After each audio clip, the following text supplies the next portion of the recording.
Bienvenidos, estamos en pleno sexto Festival Internacional de Historia y hoy vamos a contarle una historia de la composición musical de obras de Jorge Pinzón, de mi autoría. Vamos a hacer un repaso de cómo fue mis inicios desde muy pequeñito, como para poder entender cuáles son los diversos mecanismos que nosotros desarrollamos a nivel de la composición musical, composición enfocada a lo clásico, ¿no? Entonces, me presento, mi nombre es Jorge Pinzón, soy el decano de la Facultad de Música de la Fundación Universitaria Juan N. Corpas. Aquí tenemos la compañía del vicerrector administrativo, el doctor Juan David Piñeros, los maestros Andrés Zuluaga, la doctora Cristina.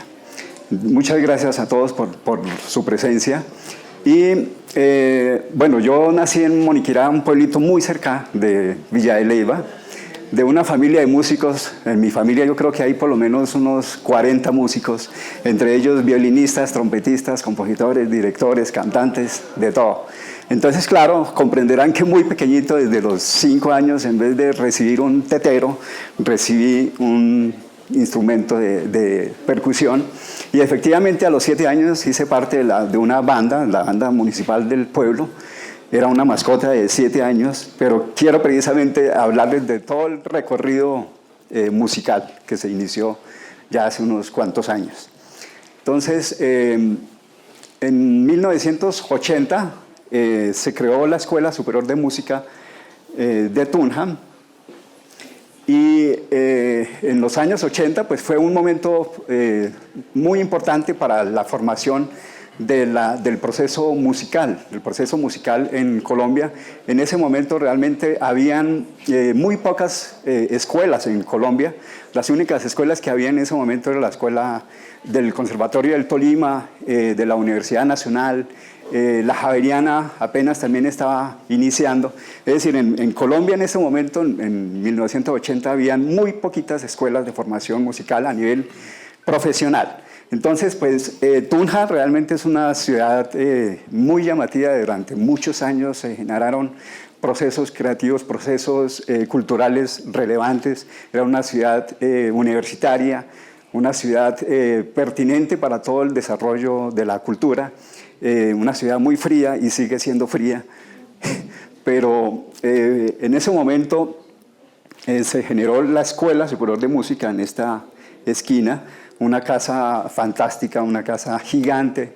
Teníamos por lo menos unos 40 salones, unos 40 pianos. Es decir, era la primera escuela donde por primera vez se veía un instrumental demasiado grande, un instrumental muy pertinente para toda la formación musical.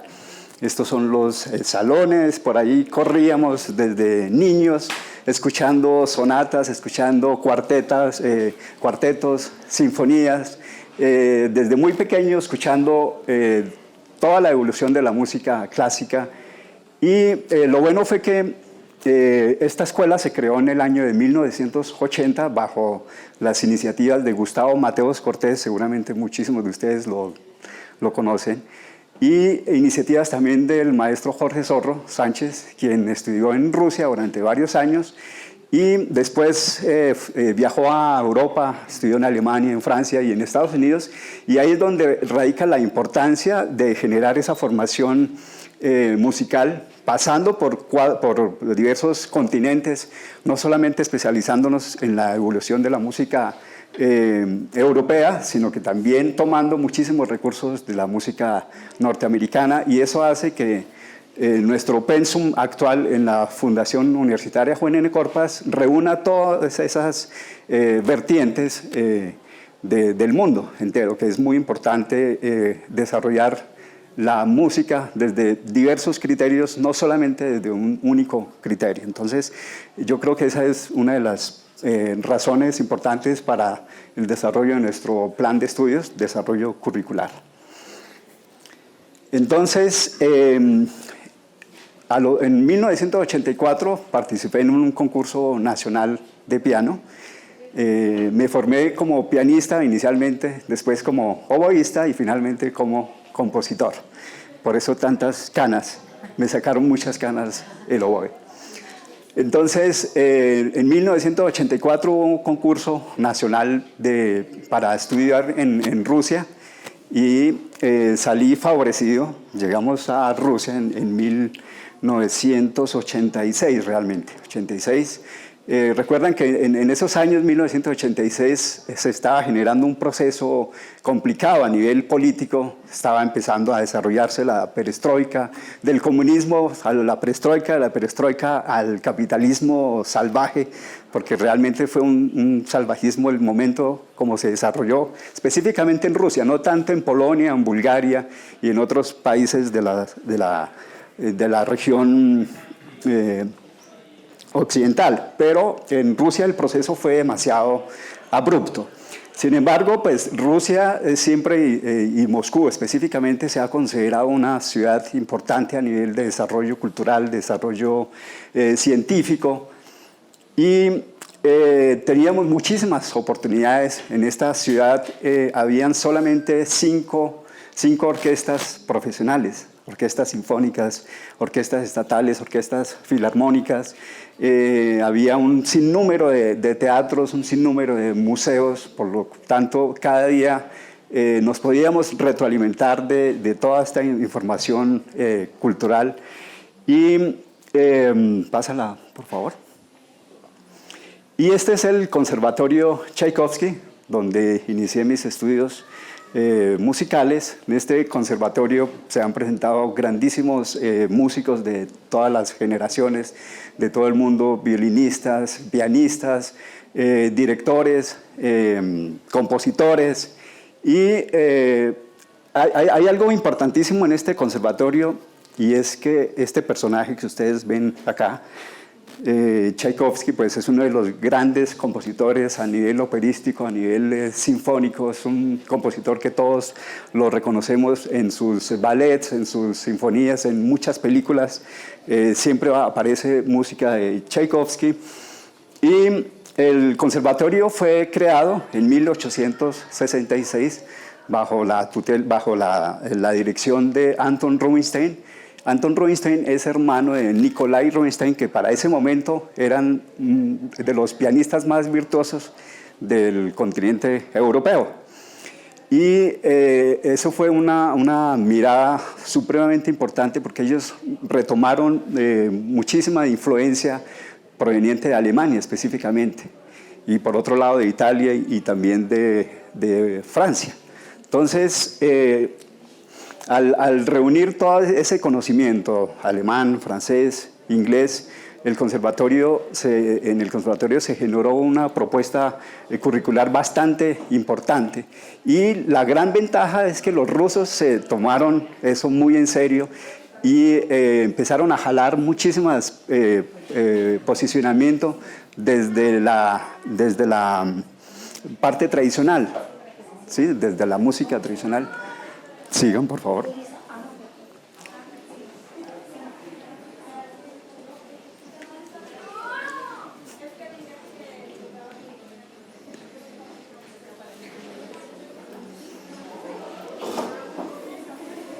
Y ya más adelante, en 1878, se empezaron a crear los primeros concursos nacionales, hasta que se creó el famoso concurso Tchaikovsky, que es uno de los concursos más representativos a nivel mundial. Y es tan grande este conservatorio, es supremamente grande, tiene unas 3 alas, tiene 5 salas grandísimas.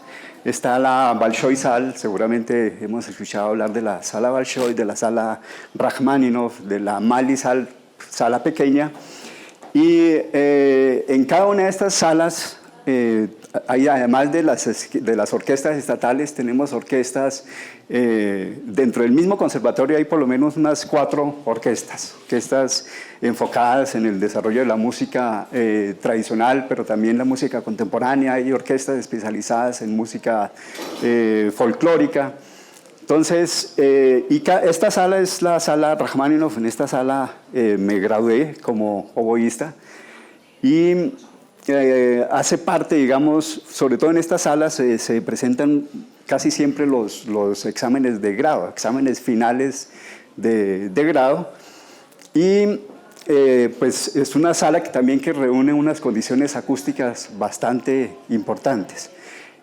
Yo creo que desde muchísimos años antes, desde Pedro el Grande, desde Catalina la Grande, que reconoció muchísimo el desarrollo europeo, llevaron bastante conocimiento a Europa, a Rusia, y por eso es que los rusos tomaron lo mejor de Italia, tomaron lo mejor de Francia, tomaron lo mejor de Holanda, y formaron, digamos, un potencial a todo nivel. Si nosotros observamos también los museos, el mismo metro, el metro de Moscú, es un metro que en cada estación se convierte en un museo. Es una belleza admirar, digamos, la riqueza arquitectónica, la riqueza cultural que existe en Moscú. Sigamos, por favor. Y aquí tenemos el árbol genealógico compositivo. Este fue mi maestro, Vladislav Germanovich Agafonikov, compositor también. Y aquí quiero narrarles algo muy importante, y es precisamente la tradición y la línea que el compositor debe tomar, o realmente una escuela de música debe tomar, ese alineamiento. Es decir, hay que tratar de que una escuela de música se enfoque bajo un mismo direccionamiento sin generar bastantes tropiezos, ¿no? Entonces, eso fue importante esta línea, porque Vladislav Agafonikov estudió directamente con Vissarion Shevalin. Shevalin es un compositor muy reconocido específicamente en las obras para cuarteto de cuerda, en el sinfonismo, y Shevalin estudió con Nikolai Miaskovsky, que es considerado el padre del sinfonismo. Hizo 27 sinfonías, nada menos. Es un número demasiado grande para la producción musical. Y a su vez, Nikolai Miaskovsky estudió con Rimsky-Korsakov, que también es una de las grandes eminencias a nivel teórico, a nivel sinfónico de toda Europa. A partir de Rimsky-Korsakov se generaron muchísimas escuelas, se desarrollaron, digamos, una escuela con un músculo potencial, y específicamente reunía unos conceptos teóricos bastante desarrollados. Quiero hablarles de la bibliografía que nosotros desarrollamos en el Conservatorio de Tchaikovsky, pero ya desde el inicio, si nosotros vemos aquí diversos nombres, vemos a Dante Agostini, vemos Paul Hindemith, Sol Berkowitz, Pasovin, Kachalin, Astrovsky, Maus, ahí hay una cantidad de nombres, tanto alemanes como rusos, como franceses, italianos, y aquí es donde radica también la importancia para el desarrollo que nosotros llevamos a nivel teórico dentro de nuestra escuela en la Corpas. Es decir, cada uno de estos materiales es sumamente importante para el desarrollo profesional del estudiante, porque a través de toda esta literatura empezamos a reconocer todos los procesos arquitectónicos de la música, los procesos que tienen que ver con la melodía, con la armonía, con la estructuración rítmica, con las formas. Es decir, es un ámbito, una paleta demasiado amplia, y reconocemos en cada uno de estos libros, en cada uno de estos compositores, un desarrollo bastante importante a nivel estructural y a nivel musical, que definitivamente todo esto va enfocado hacia la composición actual. Sigamos. Y ya específicamente en el campo en el que yo me desenvuelvo, atrasito, por favor. Tenemos todo esto es literatura, específicamente una literatura enfocada en el desarrollo teórico y en el desarrollo composicional. De esta manera también reunimos una cantidad de compositores de todas las latitudes europeas y todas las latitudes universales. Y si observamos cada uno de estos compositores, pues cada uno tiene una riqueza absolutamente impresionante. Si nosotros observamos desde Arnold Schoenberg, que fue un compositor bastante importante en la en la segunda escuela vienesa, desarrolló todo un proceso matemático, un proceso estructural bastante importante, y a partir de Arnold Schoenberg, pues generó una escuela relevante a nivel europeo. Por ejemplo, Olivier Messiaen también desarrolló muchísimo el canto de los pájaros, escuchaba a los pájaros y trataba no de imitarlos directamente en la música, sino de captar alguna idea subliminal importante. Bien, sigamos. Ahora sí, para entrar directamente en los recursos técnicos de las obras, de las obras que yo escribo, considero que cada uno de los compositores tenemos casi siempre 3 etapas. La primera etapa es una etapa de formación, es una etapa de influencias, es una etapa de muchísimo reconocimiento estilístico. Y dentro de esta primera etapa tengo varios ciclos, un ciclo de evocaciones. En ese ciclo de evocaciones he escrito pequeñas obras para duetos, tríos, cuartetos, y en su gran mayoría son obras muy pequeñas que están acompañadas del piano. Entonces, dentro de estas evocaciones, fueron casi todas escritas en los periodos de estudio en el Conservatorio de Tchaikovsky, y dentro de cada una de estas evocaciones ya estamos relacionando el prototipo melódico que personalmente utiliza. Es un prototipo melódico que se desprende de diversas corrientes, de diversos compositores, diversos autores. Lo mismo sucede con la armonía. En la armonía tradicional aparecen muchas formas de utilizar esa superposición de elementos de voces. Y en la segunda etapa tengo varias obras que pertenecen al lenguaje glíglico. El lenguaje glíglico realmente es una especie de discurso que creó Julio Cortázar. Hay una obra importantísima que se llama Rayuela, que seguramente todos la han leído, la mayoría la han leído.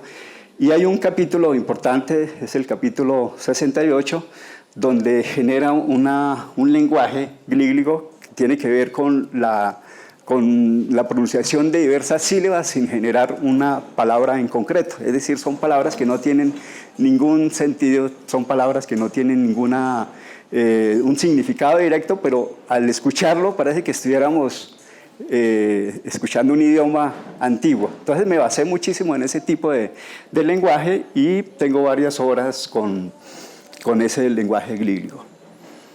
Entonces, aquí tenemos el catálogo de las obras. La primera obra que hice, esta fue siendo muy, muy jovencito.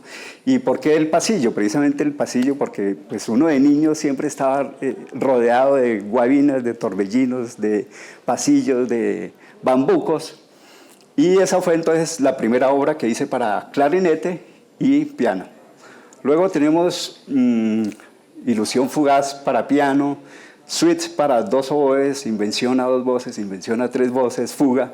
Todos estos son procesos estructurales que uno aprende al inicio del desarrollo compositivo.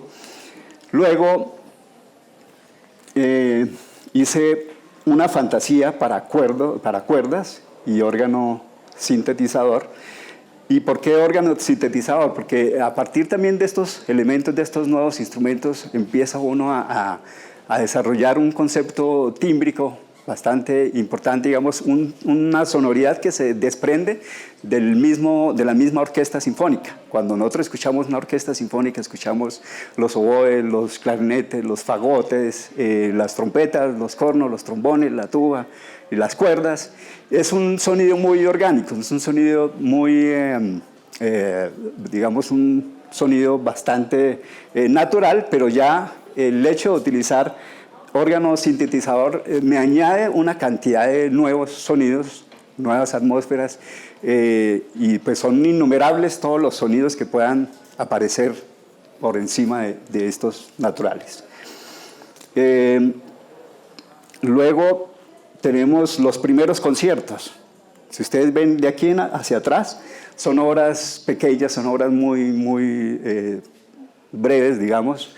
Pero a partir del concierto para oboe y cuerdas, ya el concierto tiene una connotación bastante grande, porque hay que pensar en toda la orquesta, hay que pensar en cómo se une el oboe con el clarinete, cómo se une la trompeta, las cuerdas, cómo hay que relacionar las cuerdas con los instrumentos de madera, cómo se relacionan los instrumentos de madera con los instrumentos de metal.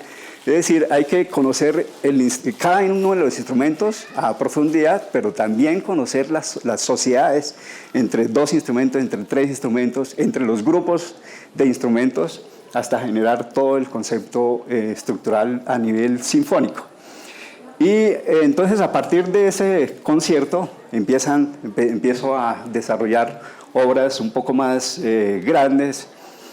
Estas últimas obras, por ejemplo, Fábula de los Gnomos, fueron desarrolladas para banda sinfónica, Fábula de los Gnomos en versión orquestal.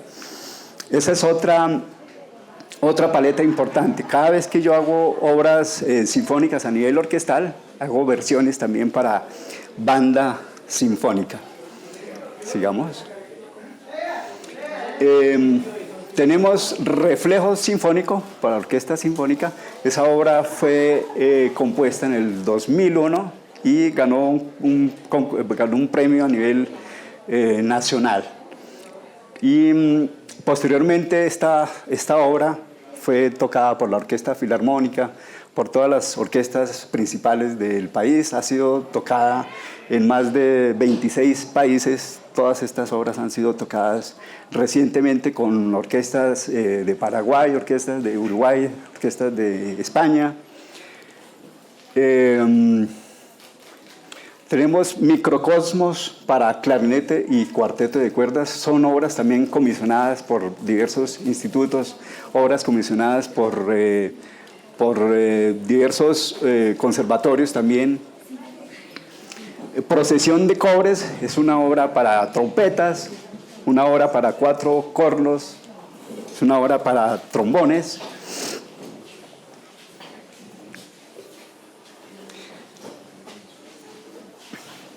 Y Procesión de Cobres fue escrita específicamente para un festival de metales en Bogotá.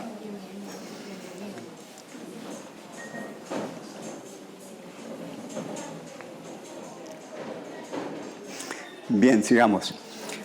Luego aparece Orión. Este fue el primer cuarteto que hice y realmente fue un cuarteto demasiado pequeño. Eso fue que la directora de ese momento me pidió un cuarteto. Eso era un jueves y me dice: Jorge, tiene que escribir un cuarteto de cuerdas para el próximo lunes. Es decir, solamente tenía 4 días para escribir un cuarteto. Nunca había hecho un cuarteto. Y era un cuarteto que se iba a estrenar en un festival importante. Esos 4 días creo que no dormí absolutamente nada. Pero cuando uno se mete con la idea de la composición, muchas veces dura horas y horas y horas con la idea en la cabeza, desarrollándola, hasta que finalmente, después de 4 días de trasnocho, hice la primera obra para cuarteto de cuerdas y la denominé Orión. ¿Por qué la denominé Orión? Porque esa noche me senté al lado de la ventana y muchas veces uno como compositor tiene conflictos con la denominación de las obras, no sabe cómo llamar a sus obras. Colocarle un nombre exacto a las obras es demasiado complicado. Muchas veces uno divaga y nunca da con un nombre certero. Entonces estaba sentado en mi sofá frente a la ventana y justo en ese momento estaba Orión. Me quedé mirando Orión y ahí se me iluminó, digamos, un camino importantísimo. Ahí apareció un nuevo ciclo de obras. Tengo por lo menos unas 15 obras con nombres de las constelaciones, pero no tiene ninguna relación mitológica, ni a nivel griego ni nada de eso, sino que la relación que tengo directamente con las constelaciones es precisamente lo que lo que Jorge logra entender qué hay detrás de lo que uno pueda ver. Entonces, lo que Jorge puede ver detrás de las estrellas, digamos, de ese movimiento, son estructuras, son colores, es sonido, es silencio, es movimiento, es flexibilidad. Y todos esos adjetivos tienen una relación directa con la música. En la música también hablamos de movimiento, hablamos de flexibilidad, hablamos de ritmo, hablamos de matemática. Entonces es como una relación muy directa que tengo, digamos, con lo que uno pueda imaginar de lo que hay atrás. Y ahí aparecieron entonces diversas obras en esa segunda etapa de las constelaciones, obras como Casiopeia, Andrómeda, Tauros, Perseus, Casiopeia, Tauros, Andrómeda, Orión. Bueno, más adelante van a aparecer otras obras intercaladas. Nunca fueron, digamos, obras continuas, porque siempre uno está pensando en generar diversas estructuras orquestales. Dentro de la composición musical tenemos muchísimas estructuras, pero es infinito. Eso es una proeza, digamos, que nosotros tengamos tanto material. Entonces, bueno, tenemos Serpens, y aquí aparece, bueno, todas estas obras han sido obras comisionadas por orquestas. Por ejemplo, el mensaje del colibrí para arpa y orquesta fue comisionada por un pintor cartagenero. Muerte accidental de un anarquista fue mi primera ópera, una ópera de cámara, es decir, una ópera un poco más pequeña. Y esa ópera de cámara se presentó en el Teatro Jorge Eliezer Gaitán en el 2013. La ópera la desarrollamos con la orquesta de la Corpas, con músicos de la Corpas, y fue un reto importantísimo. La muerte accidental de un anarquista fue un reto bastante grande. Tuve que leerme el libro 10 veces, o yo creo que más de 10 veces, para poder entender el significado. Este libro lo escribió Darío Fo, gran literato, pero cuando uno va a realizar una composición musical basado en un texto, ese texto hay que releerlo 1000 veces. 1000 veces porque la palabra, digamos, la palabra tiene también movimiento, la palabra tiene inflexión, la palabra tiene alegrías, tiene muchos bajones. Es decir, si uno generara una conducción lineal basado en el texto, habría que escribir unas curvaturas demasiado amplias. Y cada libro que uno lee tiene esa conducción lineal. Hay muchas obras que uno lee y definitivamente tienen un trazo demasiado horizontal, son muy quietos, no hay, digamos, esos movimientos que resalten contrastes. Esta obra, Muerte accidental de un anarquista, pues definitivamente tiene bastante movimiento, y por eso es que dentro de la obra aparecen diversos movimientos como allegro, allegretto, vivace, adagio, lento, y es precisamente por toda la conducción lineal que se encuentra en ellas. Luego tenemos, bueno, me estoy pasando algunas horas para agilizar el proceso.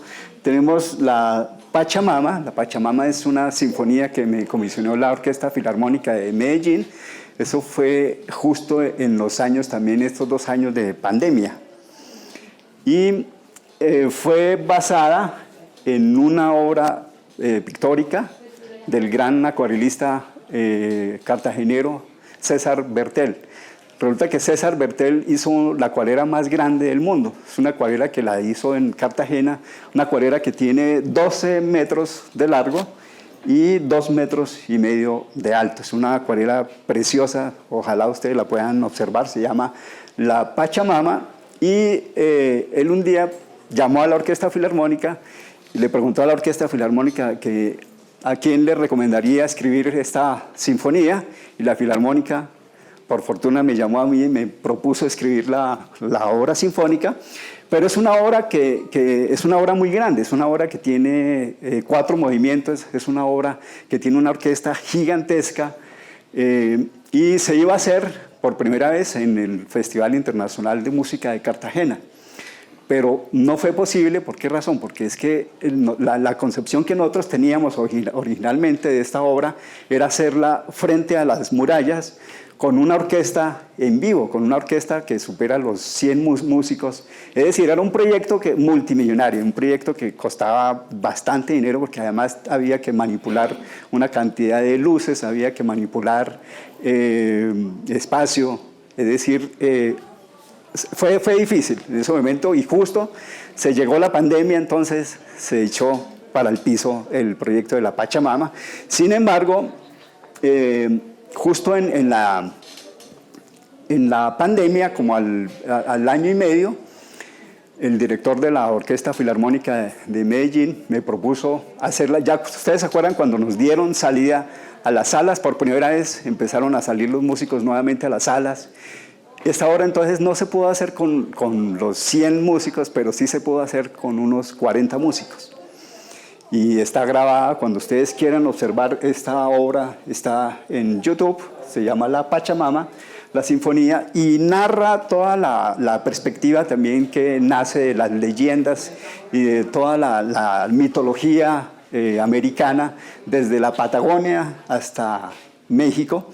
Narra, digamos, la belleza de la naturaleza, la belleza de las diosas, el poder, digamos, de los dioses, las contradicciones de los dioses también, la relación que tienen estos dioses con la naturaleza.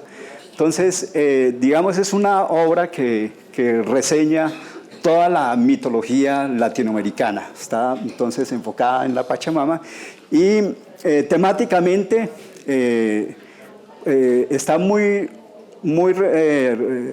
influenciada por la música tradicional peruana, boliviana. Es decir, cuando nosotros escuchamos las flautas es como si estuviéramos escuchando las quenas, cuando escuchamos a los violines es como si estuviéramos escuchando los charangos. Tiene más o menos esa relación, es decir, es una obra que está hecha por una orquesta sinfónica, no hay charangos, ni quenas, ni zampoñas, pero el deber del compositor es tratar de simular todos esos instrumentos tradicionales dentro de la orquesta, tratar de disimular, tratar de hacer que eso suene a música andina. Entonces esa, digamos, es una de las labores también importantes del compositor, ¿no? Enfocarse en un prototipo de música específica. ¿Cuánto se demoró haciendo esa composición? Esta obra, La Pachamama, duré casi un año. Un año. Eso fue un proceso... ¿En la pandemia? Sí, es decir, antes yo ya había hablado con César Bertel, el acuarelista cartagenero. Luego que él habló con la Orquesta Filarmónica, me llamó un día y nos vimos en un café, me mostró en su computador la obra, me propuso semejante proyecto, que es un proyecto demasiado grande a todo nivel. Y me enamoré de ese proyecto porque dije, pues esto es un proyecto que vale la pena porque voy a tener muchísimo aprendizaje. Es un aprendizaje, es un momento, digamos, de bastante relación también intrapersonal, ¿no? Y él me mostró la obra, luego yo llegué a la Corpas. La Corpas, yo tenía un piano que trabajaba constantemente, muchas veces trabajaba hasta las 11 de la noche. La noche para el compositor es una maravilla porque hay silencio, la noche y la oscuridad muchas veces ayuda a que el compositor divague y empiece a volar, a imaginar. Es increíble, pero a través del sonido se genera la música. A partir del silencio, a partir del sonido es que la mente empieza a desarrollar, a percibir sonidos que están están fuera de sí. Entonces, fue un momento, digamos, donde me senté al piano y empecé a tratar de simular los sonidos de las quenas, de las zampoñas, de los charangos. Y es muy difícil, es una cosa totalmente diferente, porque el piano suena de una manera y una quena suena de otra. Entonces el piano en ese momento se convierte en un medio, digamos, para desarrollar la música. Es decir, la mente en ese momento está en muchísimos campos de acción. Por un lado está la sonoridad real del piano, por otro lado está la mente se dirige como a camuflar ese sonido en una quena, ¿no? Y por otro lado está en desarrollar la misma estructura. Cuando uno empieza a escribir, debe uno dejarse llevar por la música. La música te va diciendo, haz esto, sigue por acá, es dejarse llevar de eso. Yo creo que cuando Beethoven hizo, por ejemplo, la quinta sinfonía, el sol, sol, sol, mi, él hizo esas 3, 4 noticas y se dejó llevar por un camino bastante importantísimo en Beethoven, que desarrolló una de las formas estructurales más relevantes en el sinfonismo musical. Entonces, bueno, ya empecé a desarrollar la Pachamama en el piano, y después de desarrollarla en el piano, uno la escribe para el piano, pero va pensando en la instrumentación. Es decir, uno empieza a escribir para flauta, qué le pongo a los oboes, qué le pongo a los clarinetes, qué le pongo a los fagots, a generar toda una estructura y un diseño arquitectónico bastante emocionante. Eso es emocionante. Eso para mí es un juego, es divertido, es absolutamente mágico llevar, digamos... ¿Cómo? Hoy vamos a oír algo de eso. Vamos a escuchar otras obras, sí, pero cercanas a la Pachamama. Después también fue muy importante llamar al mismo acuarelista, al mismo pintor, como para que supiera cómo iba la obra, ¿no? Es importante, digamos, que él haya diseñado esa acuarela de 25 metros y ahora se vaya a un piano y trate de escuchar, trate de emular esos sonidos, trate de relacionar esos sonidos con la pintura.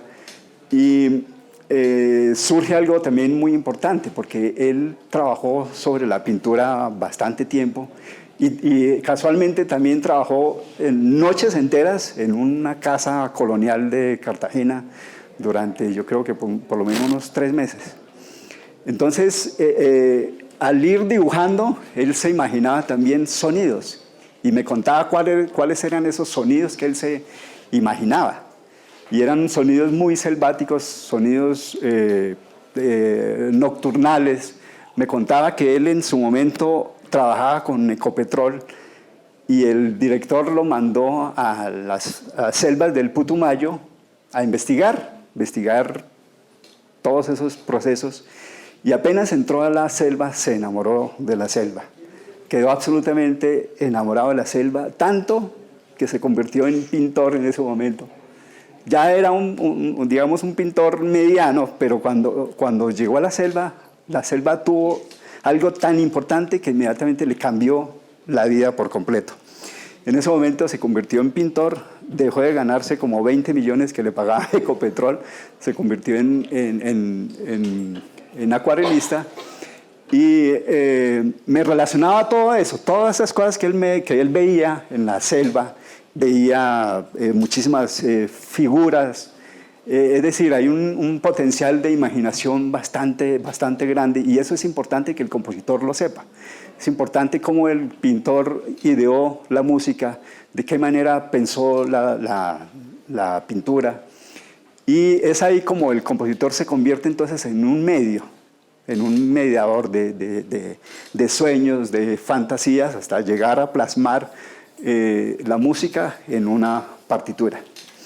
Ahora sí me dices, por favor, la pregunta. Okay, una pregunta es, cuando usted tiene toda esa poética, cuando usted decía que en las noches usted se imaginaba esas cosas y veía y todo eso, llega un momento donde ya le toca la parte matemática de escribir, ¿cierto?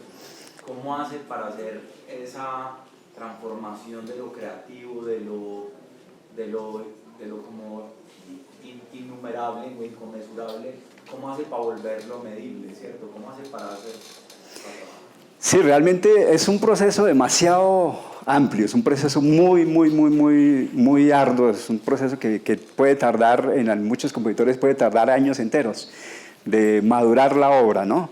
Porque uno al comienzo tiene una imagen de la obra, uno dice, bueno, la Pachamama, se imagina uno las guerras entre dioses y la belleza de la naturaleza, pero también la destrucción del ser humano dentro de la naturaleza. Y es necesario que en cada una de las obras haya conflicto. Es importantísimo que las obras tengan blanco y tengan negro también, porque esa es la única manera de que la música se pueda mover, de que tenga contraste y que tenga bastante fluctuación. De lo contrario, sería una obra absolutamente plana. Entonces, lo primero es imaginar la música. Lo primero realmente está en la mente y en el corazón también, ¿no? Depende de cómo uno vea el panorama musical. Dentro de la música han habido muchísimos conceptos totalmente diferentes. Cuando estamos en el clasicismo, por ejemplo, en el clasicismo el ser humano, digamos, el humanismo era una centricidad bastante importante donde los compositores, los escritores relacionaban toda su inventiva alrededor del ser humano, pero el romanticismo también. Dentro del romanticismo el ser humano era centricidad, pero ya llevado desde un punto de vista mucho más emocional, mucho más romántico, más poético. Pero cuando llegó el impresionismo, por ejemplo, el impresionismo es la percepción de la música desde afuera. ¿Sí? Inclusive en la misma pintura, se plasma el movimiento de los árboles, el movimiento del agua, las ondulaciones, el viento, las nubes. Todo lo que tenga que ver con esa figura externa hace parte también del desarrollo humano. En el expresionismo ocurre lo mismo, la centricidad sigue siendo el ser humano, pero ya no desde el punto de vista emocional, sino mucho más racional. Por eso es que en el expresionismo la música es más numerológica, es más matemática, es más arquitectónica, y ahí ya la música se empieza a desprender por otro camino, ya no un camino netamente emocional, sino es un camino netamente racional. ¿Tú querías hacer una preguntita? Sí, ¿hubo algún conflicto en los dos artes, el arte pictórico y el arte musical, frente a las experiencias significativas que cada uno tiene? Siempre ha habido conflicto, pero el conflicto definitivamente es lo mejor para poder llevar a cabo una idea. Definitivamente sin conflicto no hay nada. Uno tiene que encontrarse con innumerables conflictos y uno como compositor se encuentra con conflictos constantemente. ¿Cómo va a sonar? Si es llamativo para el público. Para muchos compositores componen para sí mismos y no la escucha nadie más porque no la pensaron de esa manera. Pero definitivamente uno como compositor quiere que la música sea escuchada por todo el mundo y esa es una labor interesante del compositor. Bien, entonces me demoré un buen rato con la Pachamama porque pues, es emocionante de todas maneras percibir todas esas ideas, tanto del pintor y de la selva, y por otro lado la relación que yo pueda tener con la mitología, con las leyendas, ¿sí? Y llevarlo a la música, al papel, al pentagrama. Bien, signos, obviamente signos hace parte de la serie de las constelaciones y signos fue una comisión que me hizo el Banco de la República en la Biblioteca Luis Ángel Arango. Es obras que ya están grabadas en CD. Esta obra fue interpretada por el cuarteto francés, que se llama un cuarteto muy importante que se llama Diotima.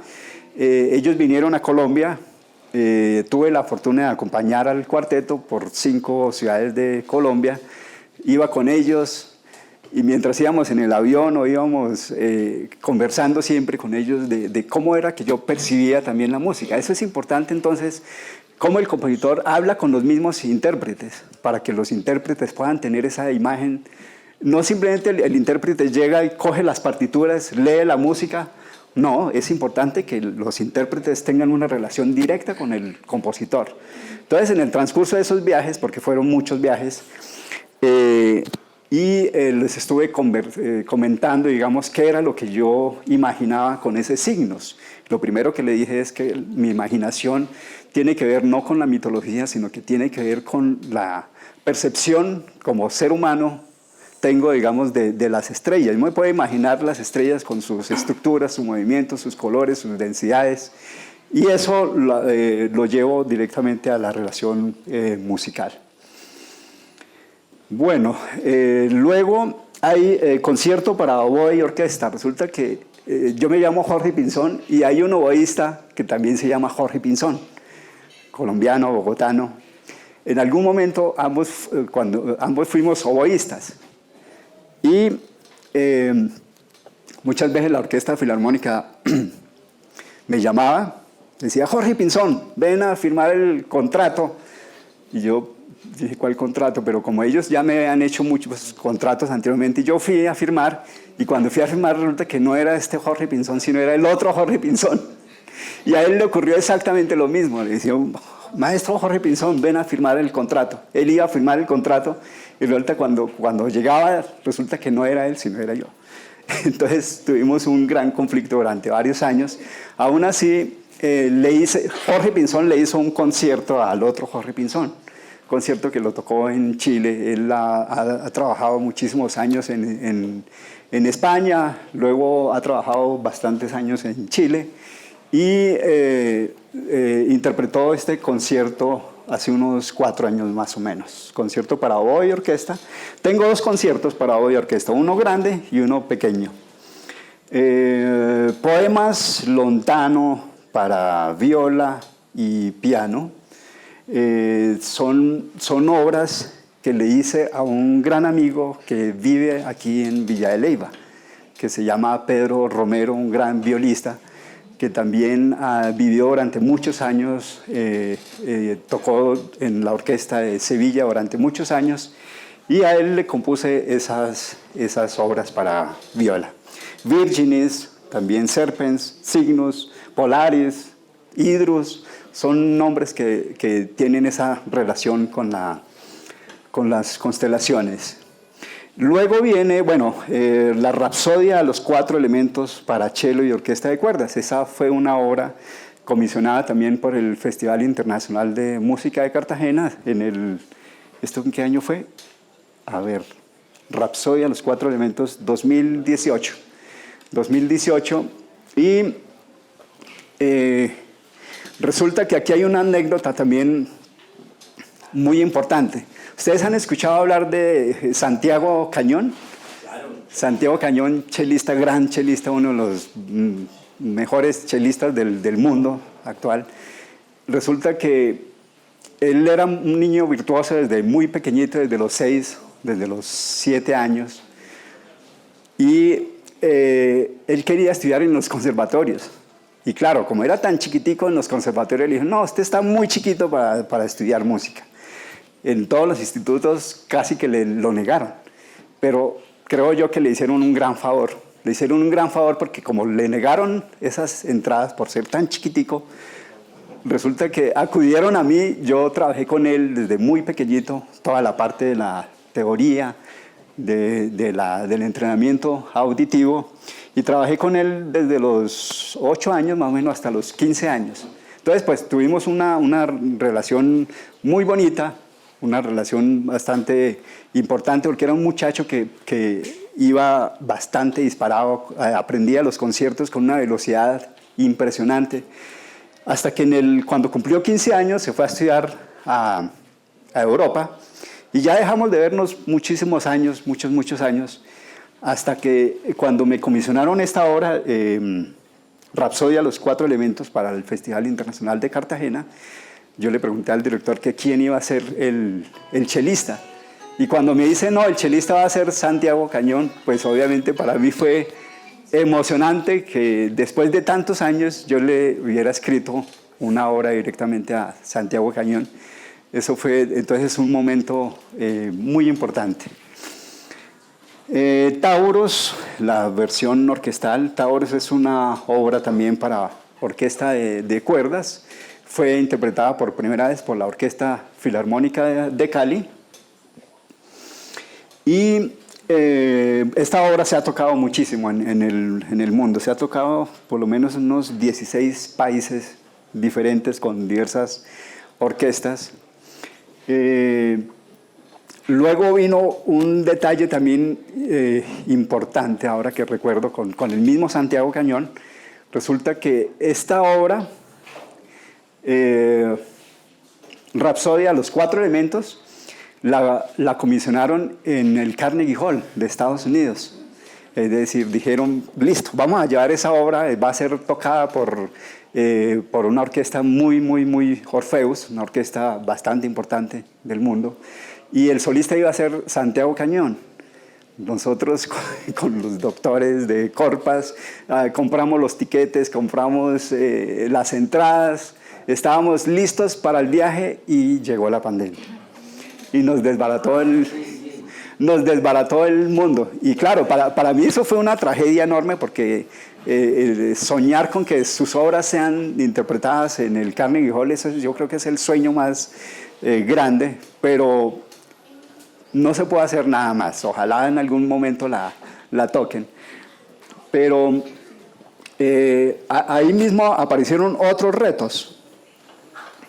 Apareció este reto que se llama Introspectiva y Tierra Viva para orquesta sinfónica. ¿En Cartagena también esa? Las obras que usted ha hecho En Medellín. ¿está registrada su nombre o cuando alguien le hace un pedido pertenecen a esa empresa? No, la gran mayoría son a mi nombre, solo que a ellos yo les doy, digamos, la autorización para que pueda ser reproducida por otras orquestas. Es como que les doy el permiso para que esas obras sean ejecutadas libremente, y muchas veces hay una negociación de 2 años, 3 años, 4 años para que sea ejecutada exclusivamente por ellos y por ninguna otra orquesta. Es decir, hay muchísimas modalidades de contrato.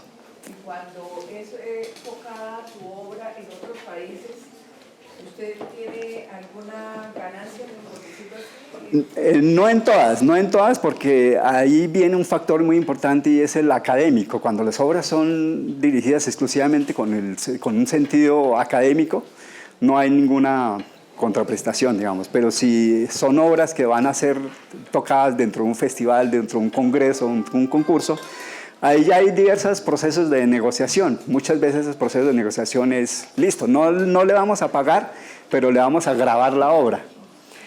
Y para mí el hecho de que graben una obra es una millonada, porque imagínense ustedes contratar una orquesta completa, contratar un equipo de sonido, un equipo de grabación, eso cuesta mucho dinero, muchísimo dinero, son millones. Entonces el hecho de que me digan, listo Jorge, no le vamos a pagar la obra, pero le vamos a grabar, entonces ahí está la contraprestación. O hay otras formas, y es que en muchas ocasiones me dicen, listo Jorge, vamos a tocar una obra en la Orquesta Sinfónica de Asunción, Paraguay, por ejemplo. Entonces me pagan los tiquetes, me pagan la estadía durante toda una semana. Esa semana voy a Paraguay, dicto clases en la universidad, tengo contacto con los estudiantes de composición, y ese es el sentido de contraprestación que se genera con el compositor. Es decir, hay muchas formas de negociar, pero lo más importante es que esas obras se toquen. Las obras que no se toquen terminan en el olvido, terminan metidos en un baúl, y no es importante para el compositor. Lo más importante para el compositor es que esas obras se toquen, se muevan. Bien. Jorge, ¿Sí? una preguntita. Es que has hablado de sinfónico y filarmónico. Nunca he entendido la diferencia. ¿Cuál es? La diferencia radica en que el primer término que se creó fue el de la filarmonía, y eso quiere decir amor al arte. En ese momento no habían instituciones, no habían orquestas formadas, digamos, no había presupuesto para las orquestas. Entonces se reunían los músicos, hacían una orquesta y la llamaban filarmónica o filarmonía, que todos trabajaban sin ningún presupuesto. Trabajaban gratis, lo hacían por amor a la música, Pero ya después, cuando se institucionalizó el sentido de la orquesta, cuando se crearon los conservatorios, cuando se crearon ya esas instituciones de educación superior, ahí ya había que remunerar la actividad del compositor y se generó entonces el concepto de orquesta sinfónica.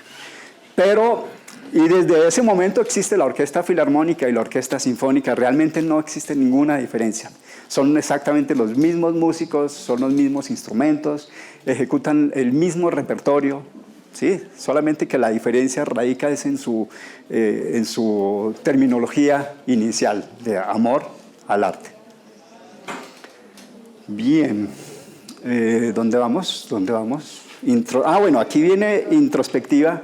Hay unos instrumentos como de segunda categoría, me parece, para ustedes, como la quena y esos, ¿por qué no pueden estar incorporados a una sinfonía? Sí, eso viene por una tradición centroeuropea, de una tradición de más de 500 años, donde poco a poco se fueron generando unos criterios exactos para la música sinfónica.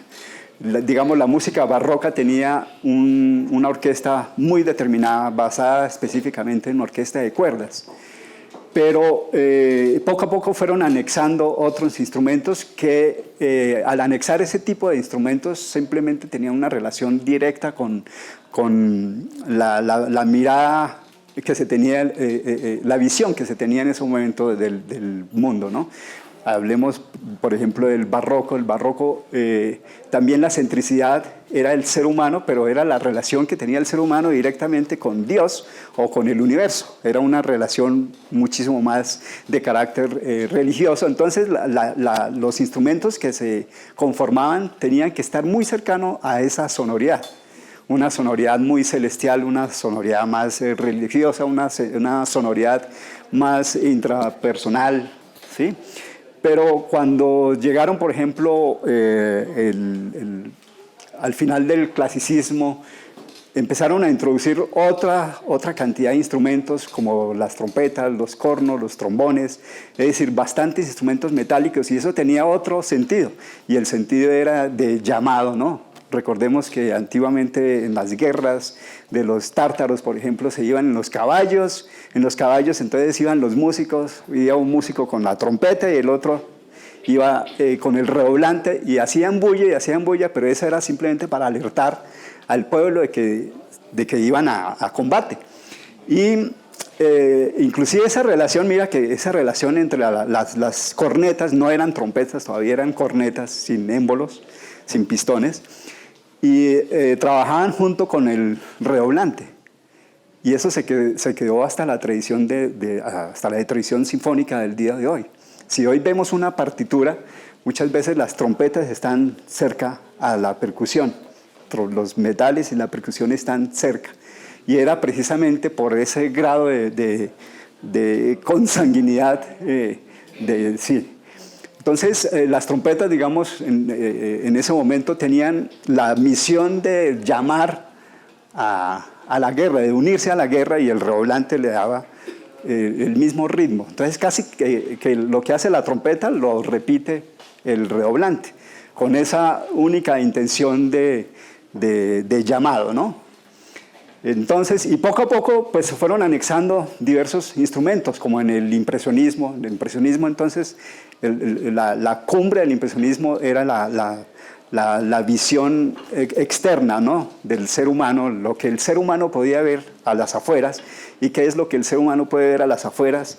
Es nubes, movimiento, árboles, agua, etc. Y empezaron entonces a involucrar otros instrumentos como las clarinetes, los fagotes, con ese sentido, ¿no?, de plasmar la relación externa. Y entramos entonces a Introspectiva y Tierra Viva. Introspectiva y Tierra Viva se hizo ¿en qué año? Se hizo en el año 2020, en plena pandemia. La pandemia desafortunadamente fue caótica, pero para mí fue una maravilla. ¿Por qué razón? Porque fueron 2 años de pandemia y fueron 2 años que la Orquesta Filarmónica de Medellín me digamos, me dio el aval de ser compositor en residencia, compositor de residencia de 2 años completos. Eso es un premio que vale millones y millones. ¿Por qué razón? Porque yo desde mi casa en Bogotá y la orquesta en Medellín, me llama la comisión de la Orquesta Filarmónica, me dicen: Jorge, usted quedó seleccionado para ser, o quedó candidato para ser compositor del año en residencia. Pero como fue la pandemia 2 años, tuve la fortuna de ser doblemente favorecido. Y en esos 2 años me comisionaron por lo menos unas 8 obras. 8 horas diferentes. Entonces la pandemia para mí fue productiva. En esos 2 años hice 8 obras, lo que normalmente en 2 años hago unas 4 horas. Pues por la cantidad de trabajo también que uno tiene muchos compromisos. Dedicarse exclusivamente a la composición pues es casi que imposible. Hoy en día no tenemos mecenas, no tenemos los grandes patrocinadores que le digan: listo, Jorge, usted quédese en su casita o quédese en un palacio, como decían antiguamente, le daban a uno todo para que... Eso sería un sueño importante. Pero me llamó entonces la comisión de la Filarmónica, me dicen: Jorge, quedó comisionado como compositor en residencia. Y el primer encargo es hacer una obra exclusivamente para la pandemia.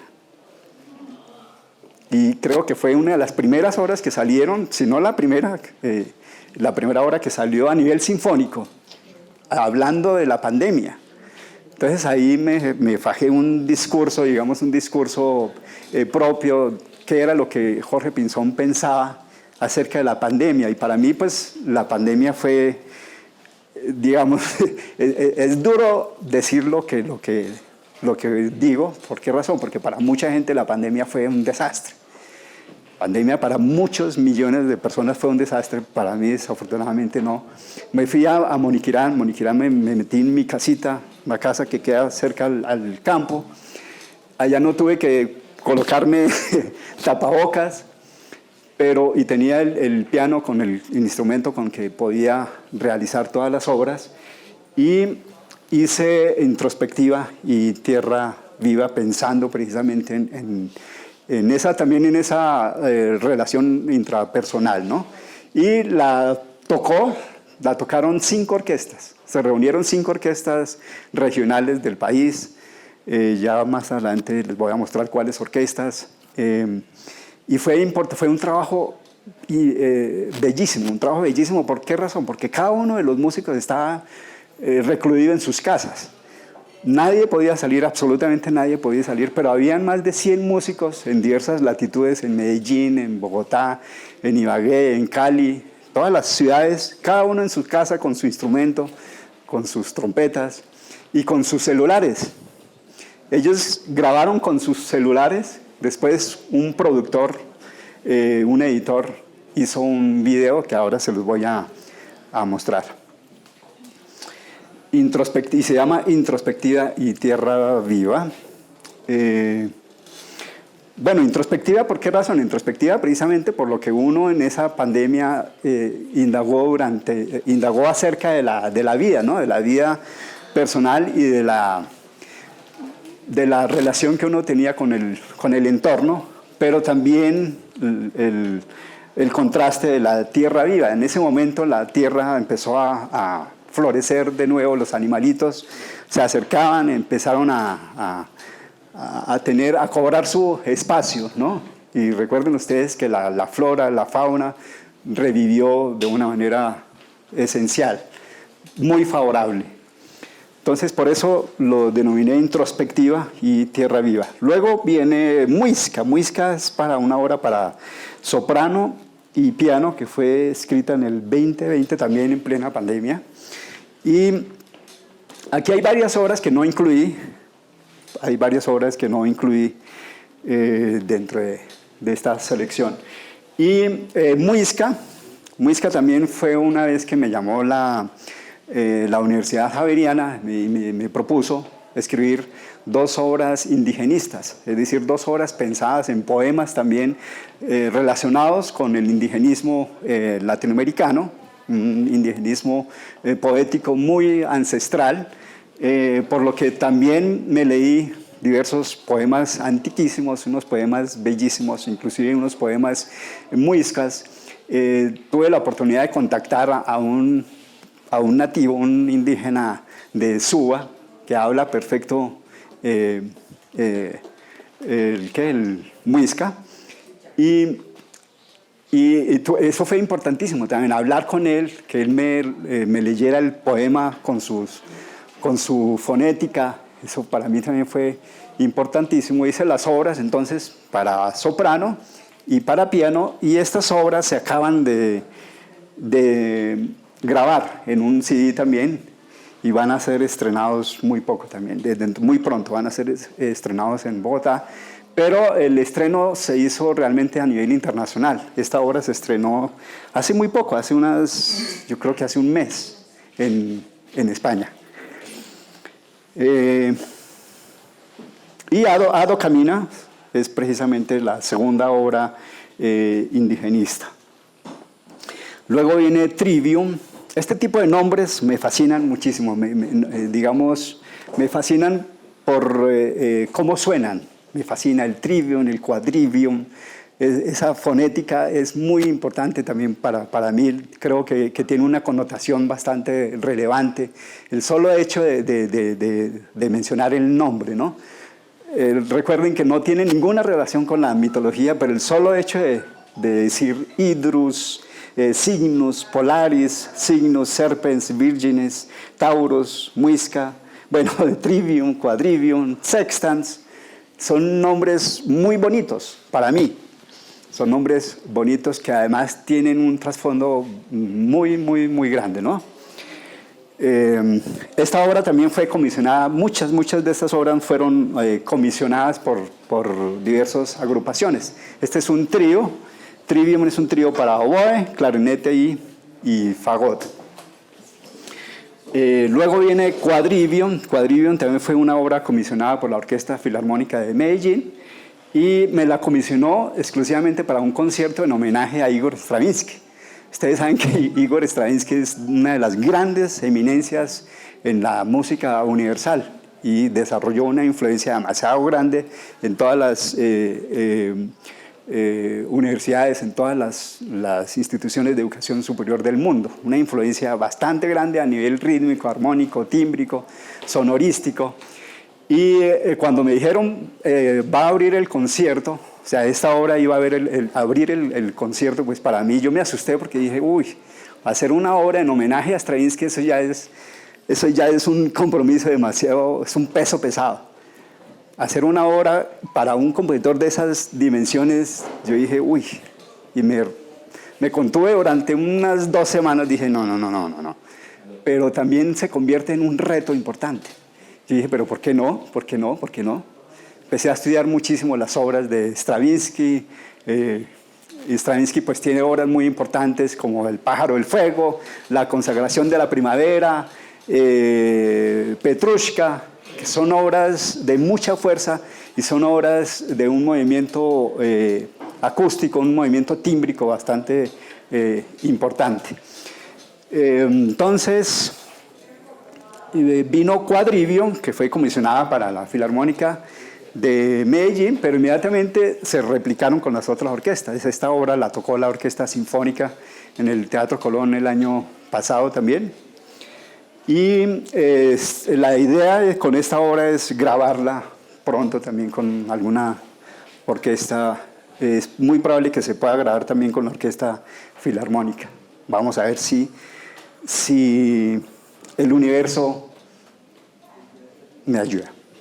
Luego tenemos Sextans. Sextans es un sexteto para clarinete, cuarteto de cuerdas y piano. También fue una obra comisionada que se iba a tocar en el Julio Mario Santo Domingo, en la sala de Julio Mario Santo Domingo.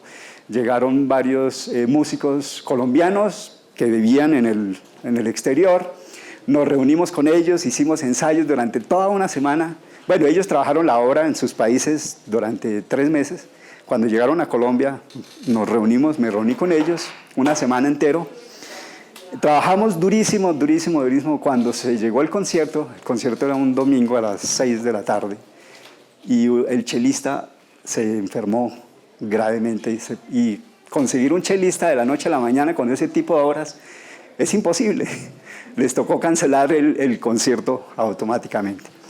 Entonces son fluctuaciones que el compositor constantemente vive, es decir, nada está hecho, es una cantidad de tropiezos también, pero finalmente hay una retribución muy importante, ¿no? Es una obra compositiva se convierte como en un libro, ¿no? Se convierte en la historia de uno mismo, de cómo uno piensa la vida a nivel emocional, cómo piensa uno la vida a nivel racional, cómo piensa uno la vida a nivel matemático. Son diversos contornos en los que uno se enfrenta.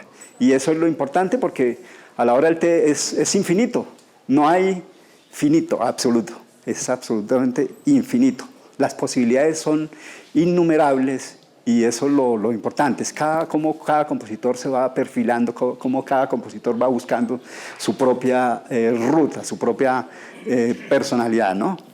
Entonces, luego viene Sextans, luego viene Bambú. Esta obra también se grabó en un CD hace unos 3 meses más o menos. Pero fue un proceso largo. ¿Por qué fue un proceso largo? Bambú, resulta que yo no soy experto en música tradicional colombiana. Me fascina la música colombiana, enamorado completamente de la música colombiana, pero yo prefiero que la música colombiana la hagan expertos en esa música. Yo soy clásico, soy más del tipo del sinfónico, prefiero hacer la música desde esas perspectivas, pero me le medí también a hacer una obra que procediera del bambuco, por eso lo coloqué como bambú. No alcanza a ser un bambuco tradicional porque es un bambuco orquestado y tiene otra connotación diferente, pero de todas maneras hay un cierto significado y cierta relación, pero sobre todo lo que hay es un carácter de respeto por la música tradicional colombiana. Sigamos. ¿Qué? Ya son las 3:30, uy. Pasemos rápidamente a las obras. Esta es Scorpius, es una obra para piano, para violín y para soprano. La grabamos en unos estudios en Bogotá con Federico Hoyos, que fue profesor nuestro de la Corpas. La cantante también fue alumna nuestra en la Corpas. Casi que todos estos trabajos tienen una connotación ahí grande a nivel corpista. Escuchémosla, por favor. Pero, perdón.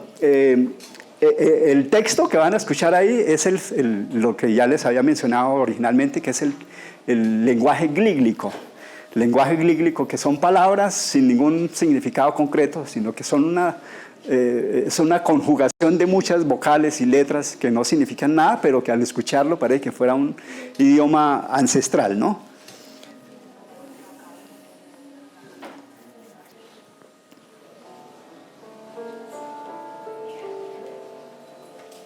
Así.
Bueno, no la vamos a escuchar toda porque nos daría casi que unas 2 horas más. Un poquitico de Reflejo Sinfónico, que fue también una obra comisionada por la Filarmónica de Bogotá.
Bueno, esta es una obra netamente sinfónica, es ejecutada por la Orquesta Filarmónica y tiene también una connotación muy pictórica.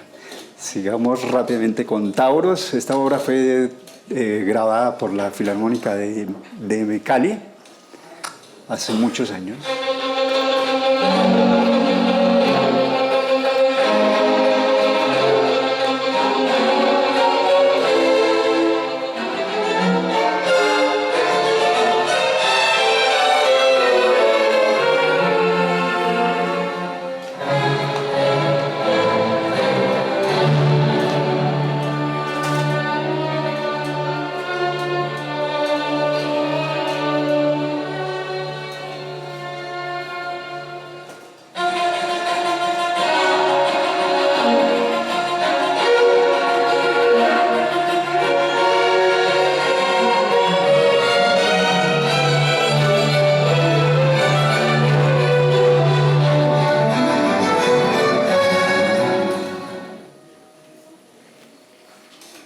Esta fue la obra grabada por el cuarteto francés Diotima. Vamos a escuchar un poquitico.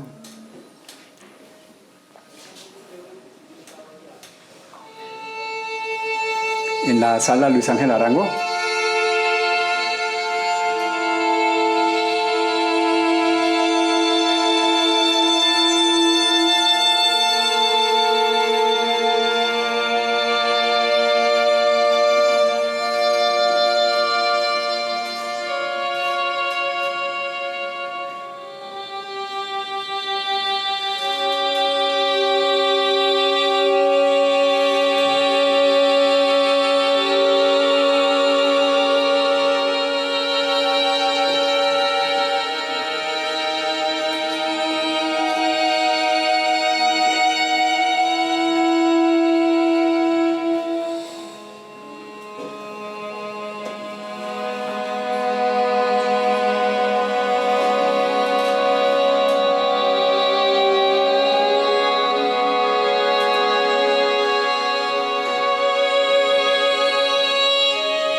Bueno, y por ejemplo, este es otro tipo de música muy diferente a los anteriores, pero es precisamente todo el enfoque que el compositor tiene en el transcurrir de tantas estéticas, tantos estilos, tantos lenguajes.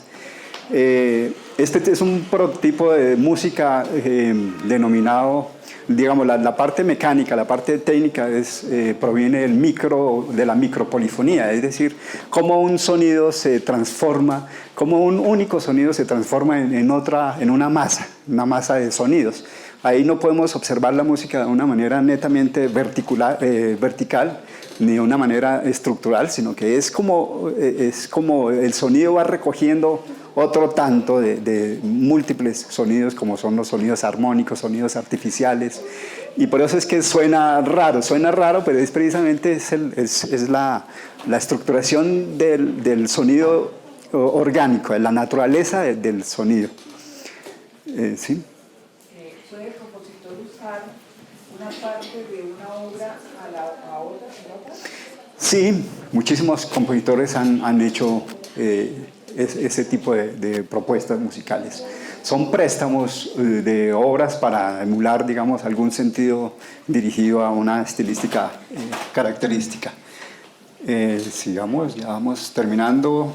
Esta es Introspectiva y Tierra Viva, que fue la obra comisionada por Filarmónica de Medellín en plena pandemia. Recordemos los músicos en sus casas, con sus celulares, grabándose solitos, y así reunieron más de 100 músicos de todas las latitudes colombianas hasta generar esto. Introspectiva y Tierra Viva.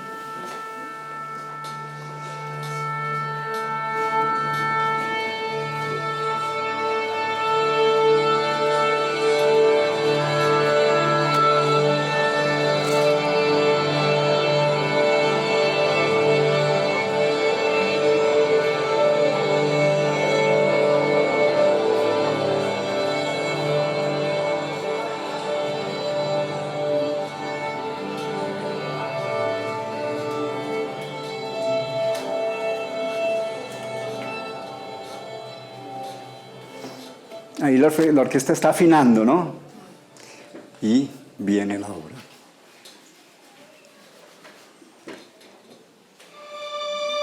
Cada uno desde sus casas con sus celulares.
Hasta ahí va la sección de introspección. Ahora sigue... espera que ahora sigue la Tierra Viva. Eso es Tierra Viva. Que a pesar de que haya tanta introspección, tanto pensamiento, tanta reclusión en sus hogares, la naturaleza cobra su propia movimiento.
Entonces, como ven, ese fue un trabajo titánico y muy bello, ¿no? ¿Cómo es posible que desde sus casas, con su celular, se grabe cada uno y con sus audífonos? Pero el reto importante fue los productores, los editores, quienes lograron esa relación de la música.